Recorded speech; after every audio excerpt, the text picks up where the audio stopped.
Sometimes we forget why we're here. It's easy to fall off track. These help us remember.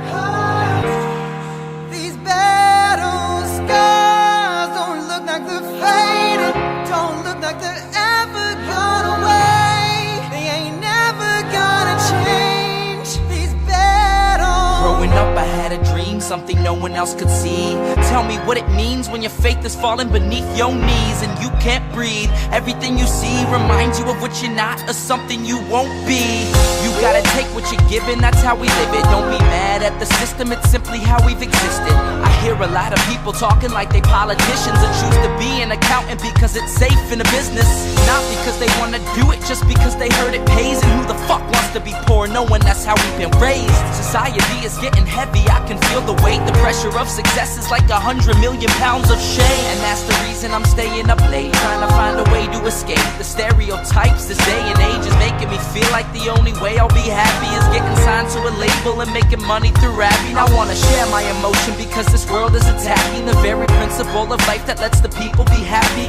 If you don't have a reason to breathe, why even live? These battle scars are impressions of everything that it is. Don't look like they're fading, don't look like they're ever gone away. They ain't never gonna change. These battle scars don't look like they're fading, don't look like they're ever gone away. They ain't never gonna change. These battles. Now, if I had a voice that reached 100 million people, I'd tell them there's a reason that we're all created equal. Cause some decide to be great and some decide a sequel to an average person's life is simply what they want to be. So you make your decision, all I know is what I'm given won't define the life I lead or the way I dwell in existence. I've seen a greater image on the walls of where I'm living, and the words twisted and scripted remind me of something written. Faith is a gift that is given down to the people. If one believes it, one receives it. It's given if it is needed.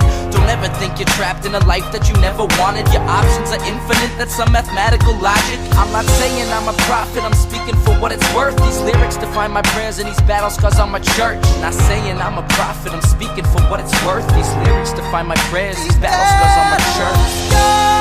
Don't look like they're fading, don't look like they're ever gone away. They ain't never gonna change. These battle scars don't look like they're fading, don't look like they're ever gone away. They ain't never gonna change. These battles.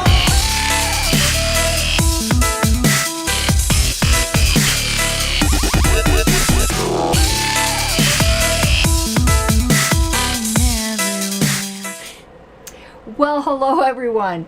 It's my third show of the day. You can't say I'm not dedicated. Plus, I am going to be out of town, and I wanted to give all my supporters bang for their buck. And lastly, did want to get started on history. But for those of you who have watched all day, I'm not going to do all the normal grifting except to say it's 10 o'clock Mountain Time, and super chats still always matter. But we're gonna get right to the history because I got a lot to do. The Mountain Dew one's not a show, Fidalgo says. By the way, on the Mountain Dew thing, it's been now like a half an hour since I drank it, and now I'm getting a little bit of heat. Not a lot, like I would still not call it flaming hot, but it's got a really slow aftertaste. It feels like heartburn. It's not pleasant, but the sugar's got me really hopped up. But we're gonna get right to the history. This is a milestone with the history. The 1974 convention just happened. The Dallas Accord just happened. But if you look at this LP news, already, those of you who've been watching the history stuff will notice something right off the bat. Slick new logo, look at that. And the logo is in color. None of the issue is in color, but the logo's in color. And check out, that is so 1970s, isn't it? It's like, it just reminds me. Boom, chicka, wow, wow. But But that is a slick logo. Objection, speculative. But we're going to get into it. There are a lot of pages to this thing because it printed double-sided. So you got, let's see, so 2, 4, 6, 8 pages. And oh my God, look at how tiny that print is. Like, I almost had to bring down a magnifying glass to read this thing. But we're going to do shorter history shows. It's just going to be some chunks. But this is July, August 74, so we're still in July here in 2022. So we've got plenty of time to get through these 8 pages. So we're not going to rush it. We're going to take our time, do it slow. And we're going to enjoy this. So let me pull it up on the screen. I know the print is tiny. You can go to lpedia.org, look up LP News, and you'll see all of the issues there if you'd like to follow along. Otherwise, you can just listen along.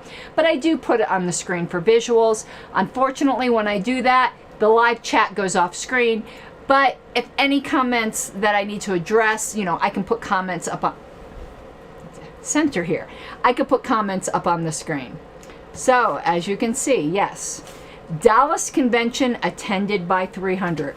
So that is the 1974 convention. Again, the Dallas Accord Convention. And it's funny, it was attended by 300. The Portland Massacre, highest attendance was about 360. So you're talking about 2006. They gutted our platform at a convention that wasn't that much more than the 1974 convention. That is crazy pants, considering how many years later that was. 30 years later? 32 years later? That's insane. But anyway, I think it's really cool there's that picture there. And doesn't that picture look just like a convention today? Okay, we don't have the state signs on there. And look at those. Okay, no, it's just the fancy chair in the front that's like that leather with the studs. So 70s as well. So one thing you'll notice also that's different, besides the fact that there's the color masthead, there's a new logo in the masthead, you'll notice the location has already changed. So the prior LP News was in Aurora, Colorado. Now it's in San Francisco. So this is a change. And we saw it change from Westminster to a P.O. box in Aurora, now to San Francisco. So we're on our, I almost did 4. We're on our 3rd. No, we're on our, I held up 4, I meant 3. We're on our 3rd location now for the Libertarian Party. And the caption on the photo says, "Party faithful convene." The delegates to the Dallas Convention moved the LP's official business meetings to odd number years to give the party a jump on filing for ballot access. So they were having yearly conventions at that time nationally. I think that stopped in the 80s. And they were doing official business every odd number year. And I guess they were just doing education on even number years. And Sean, or I think that, no, Seaman Guzzler 420. LP News, does it have a website? It is all online at lp.org. You have to scroll all the way down to the footer and you'll see LP News. So, alrighty. We're gonna read the convention thing first. So it's those first columns on the top, and it continues on page 6. And in the lower right there, you see there's a picture of Jerome. Somebody told me how to pronounce his name. I kept saying Tucile, but somebody told me it was Tucelli, I think. But anyway, let's read about the Dallas Convention. Well over 300 delegates and interested spectators, God, this print is tiny, attended the National Libertarian Party Convention in sweltering Dallas, Texas during June 12th through 16th. There was a meme I put up today, and I'm not even from Texas, but I put up a meme today just because I thought it was funny, where somebody said, Texas is like opening the oven door to check on your cookies, only there are no cookies, and you can't shut the door. Wayne, shut the door. All right, sorry, doing Texas jokes, and I don't even know why. I don't usually joke about Texas. The Texas LP sponsored the event, which was only the second official business convention in the party's short history. So 73 wasn't official business.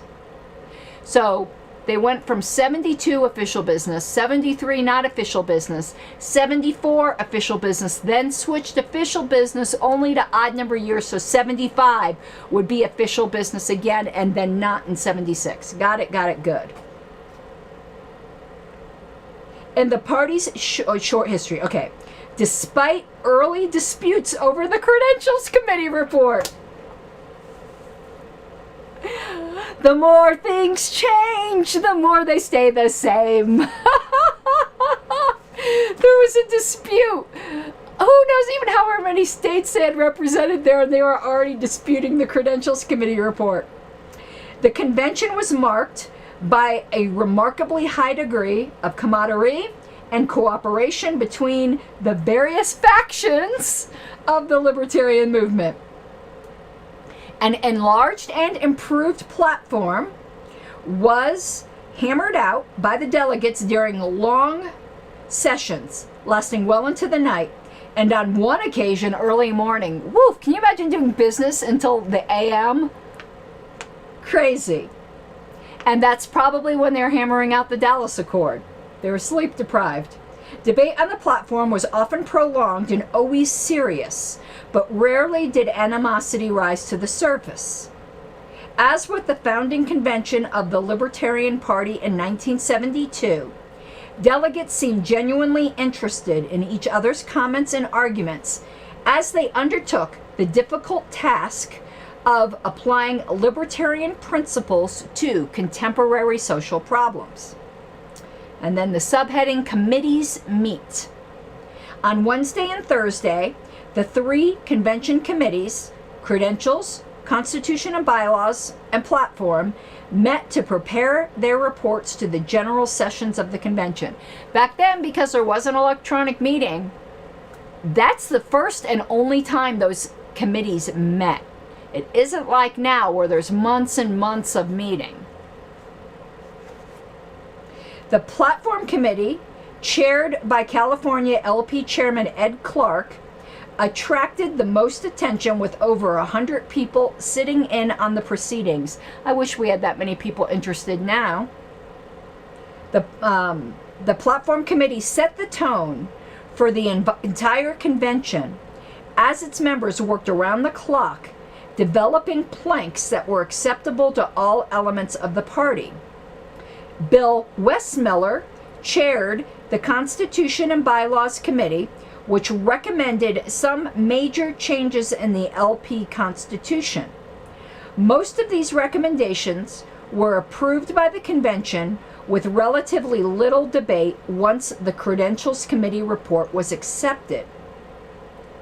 The most significant amendment to the Constitution changes the business LP convention from even-numbered years to the fall of odd-number years.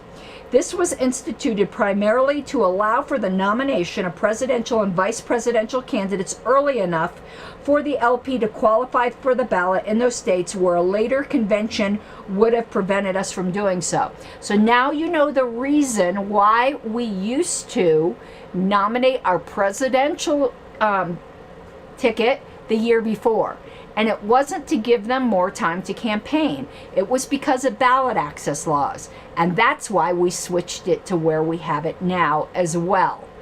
So before y'all start going on these crusades that you want to switch the conventions around, learn why they've moved from different time frames throughout the party history. One offshoot of the new odd year business convention is that this year's party officers will have a one-term rather than a two-year term of office. Interesting. I did not know that. So I want to go look on Lpedia. Let me pull it up. Are you interested too? I am completely interested. Okay, Lpedia. I didn't realize there was an LNC term that only had 1-year terms. So I'm going to look up, because I don't think we have I'm going to just look up national chair for an example.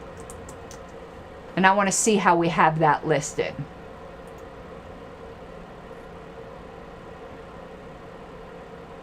So that's why Ed Crane had a 3-year term. Let's pull this up.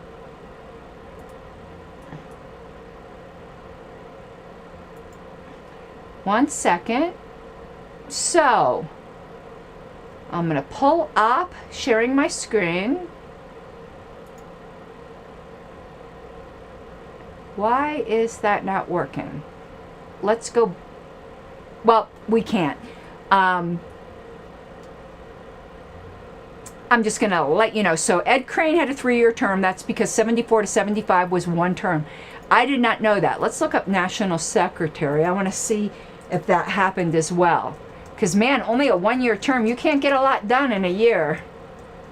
Not nationally. Maybe at a state party you can. So list of national secretaries. So, yeah, Fran Youngstein only served from 74 to 75. So she had a 1-year term. That is super, super interesting. I'm going to look up one other thing here really quick if I can. Oh, and I see something is playing. I don't want that, so let me mute. There we go. I muted that. Just give me 1 second here. Okay. Why is that? Okay. All right, we are back. So I found that fascinating. I don't know if you did, but now we know there were 1-year terms in 74 to 75. All right. Okay, the alternative of a 3-year term, I would have been more in favor of that. Electing people for 1 year, like you got a campaign. Yeah, I think I would have been up for the 3-year term for that one thing. But it says the alternative of a 3-year term was debated and narrowly defeated, with many delegates opting for the 1-year term simply because it will provide a check by the party on how the national officers are carrying out their responsibilities. Yes, true. But like if you really thought that was a really good thing, then you should just always have 1-year terms. I don't know. That's weird to me. So it says continued on page 6. So let's find page 6.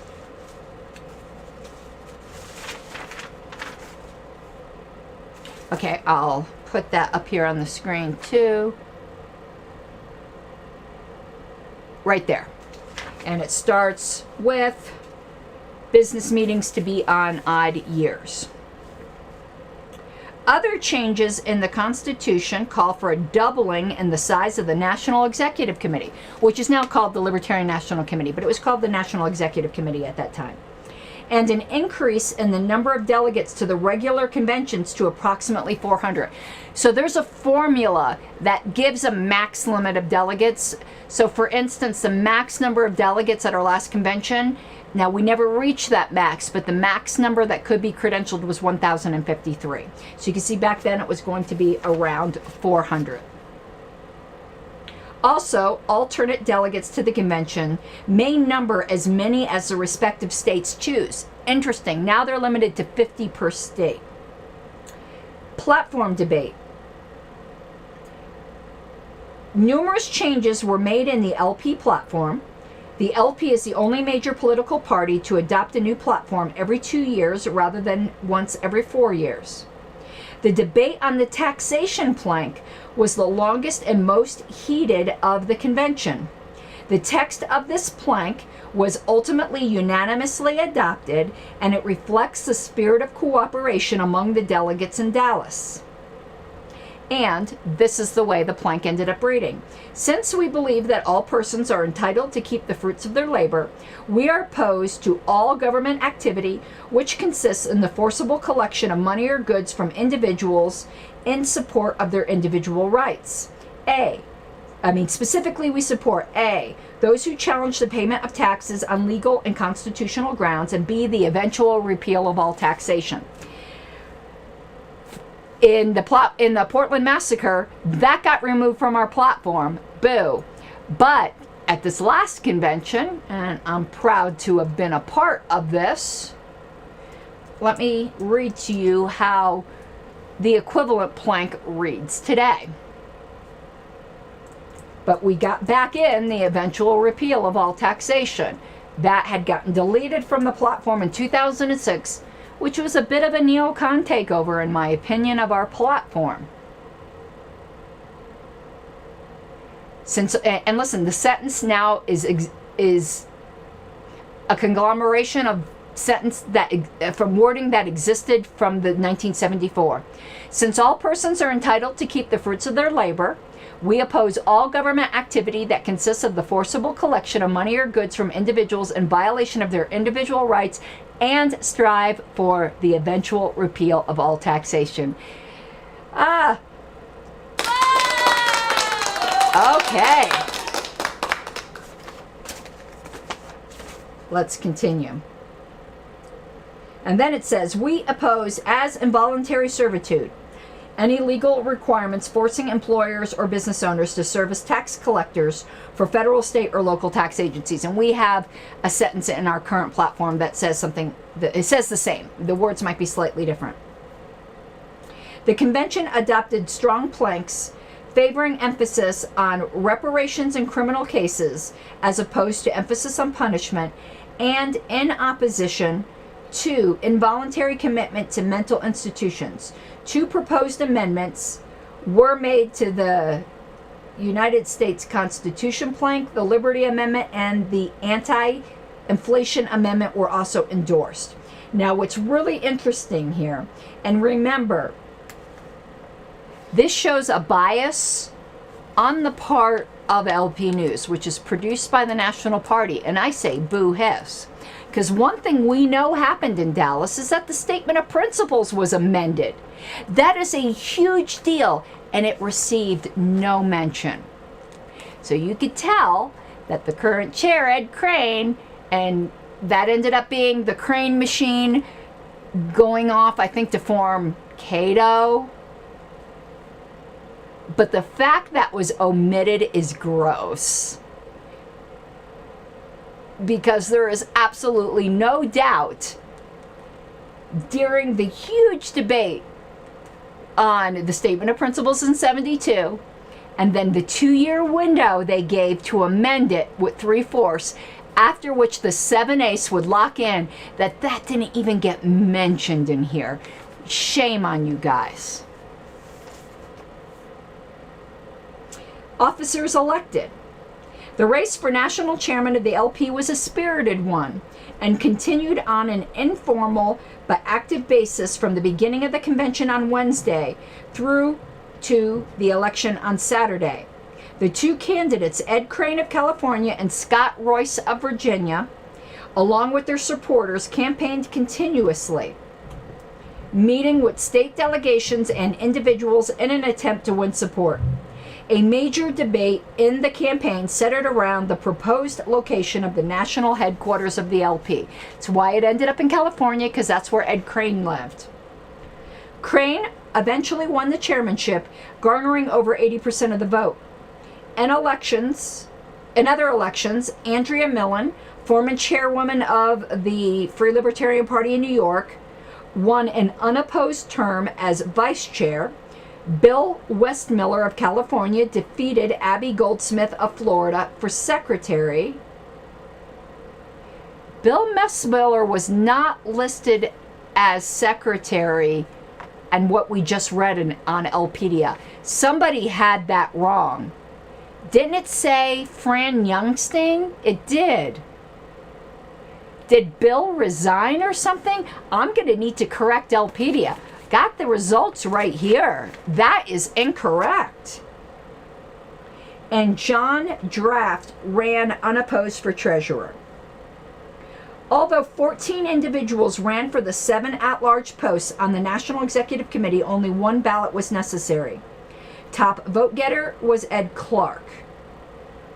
Others elected were Fran Youngstein, so she was elected to at-large, not secretary. Carl Bray of Utah, Scott Royce of Virginia, Dave Nolan of Colorado, Frank Robinson of Oklahoma, and Bob Meyer of Illinois. Regional Executive Committee members were chosen at regional caucuses. And just going to give you those names. Pat Arts, Bill Sussel, Eric Wrestling, Porter Davis, Bill Howell, Winston Duke, Martin John, Brian Donerly, Phil Manger, Jane Remke, Dave Long, and Lee Schubert. Unquestionably, the social highlights of the convention were provided by the delegation from New York. 2 slideshows produced by AdLib Communications, one featuring Fran Youngstein's mayor campaign, and the other a pictorial history of the Libertarian movement, were enthusiastically received by the delegates. On Friday night, a major fundraising show for Jerry Tuccelli was presented by AdLib and John Doswell. Speakers at the convention included Tuccelli, Roger McBride, Willis Stone, John Hospers, Woods Jenkins, and Sandy Cohen. McBride, the Virginia elector who cast his vote for LP candidate Hospers instead of Nixon, delivered a rousing keynote address that was frequently interrupted by applause.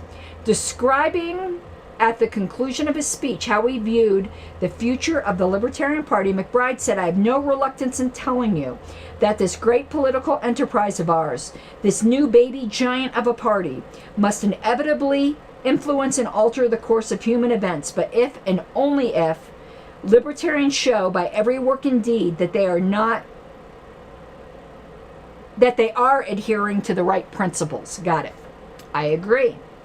Stone, author of the Liberty Amendment, spoke at some length of the achievements of his committee and the renewed interest and support for his proposed amendment.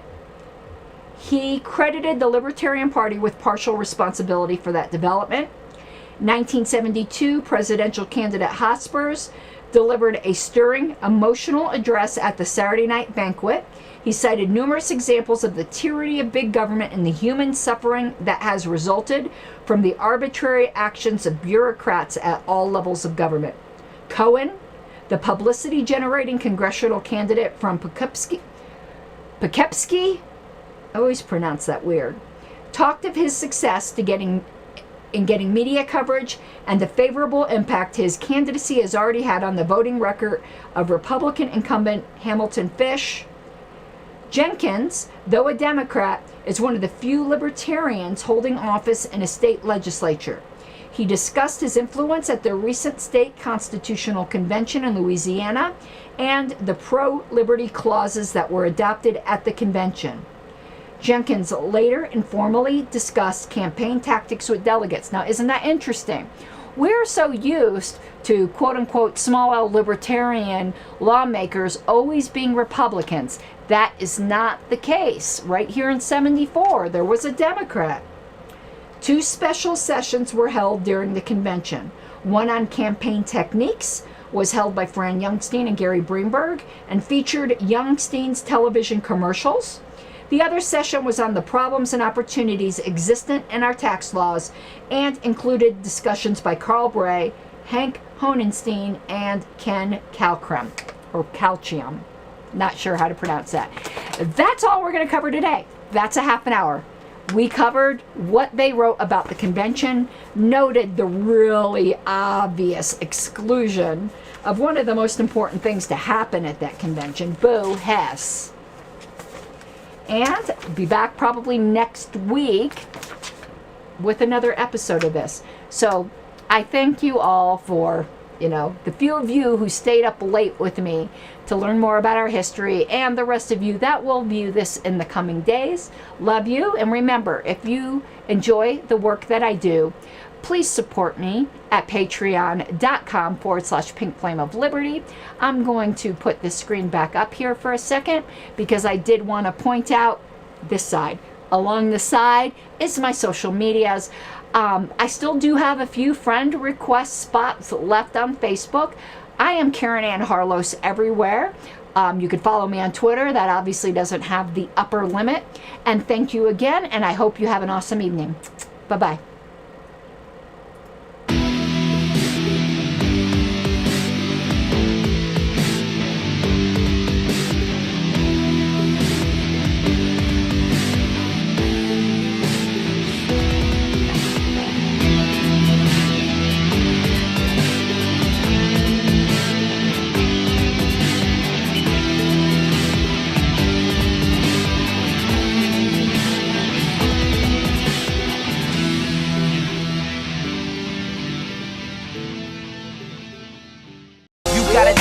Given, that's how we live it. Don't be mad at the system, it's simply how we've existed. I hear a lot of people talking like they politicians and choose to be an accountant because it's safe in a business.